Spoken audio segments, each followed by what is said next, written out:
കുറേ നാളുകൾക്ക് ശേഷം വെയിറ്റ് 64.6 ഇഞ്ചിലെത്തി. ലാസ്റ്റ് നോക്കുമ്പോൾ 64.7 ഇഞ്ചായിരുന്നേ. അപ്പം കഴിഞ്ഞ ഒരാഴ്ചയായിട്ട് ഞാൻ വെയിറ്റ് നോക്കുന്നേ ഉണ്ടായിരുന്നില്ല. അതായത് എനിക്ക് നോക്കാനൊരു മടി, കാരണം ഈ ഒരു വെയിറ്റിൽ ഇങ്ങനെ നിൽക്കുകയാണ്.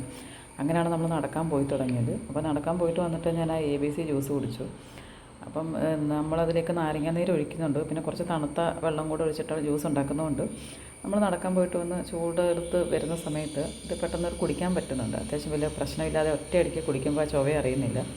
നമ്മുടെ ഉച്ചക്കത്തെ ലഞ്ചാണിത്. ചോറ് വളരെ കുറച്ചെടുത്തിട്ടുണ്ട്. ഇതിലൂടെ മീൻകറിയും പാവയ്ക്ക മെഴുക്കുവരട്ടിയും. ഉച്ചയ്ക്ക് കഴിക്കാനായിട്ട് ഞാനൊരു ആപ്പിളും കൂടെ എടുത്തേ.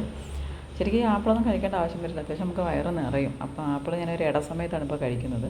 കഴിക്കാൻ കുറച്ച് മോര് കറിയായിരുന്നു എൻ്റെ കൂടെ ഉണ്ടായിരുന്ന കറിയായിട്ട്. ഇപ്പം മീൻ കറിയൊക്കെ ഞാനിങ്ങനെ അടച്ചു വെച്ചു, അല്ലെങ്കിൽ നമുക്ക് ലീക്കാവും. 11 മണിയപ്പോൾ ഒരു പിസ്സ കിട്ടി, പക്ഷേ ഞാൻ കഴിച്ചില്ല, വീഡിയോ എടുത്തത് മാത്രമേ ഉള്ളൂ. വൈകിട്ട് നമ്മുടെ സ്ഥിരം ഫുഡ് കപ്പലണ്ടിയും പഴവും മധുരമില്ലാത്ത ചായയും കഴിച്ച് അവസാനിപ്പിച്ചു കേട്ടോ.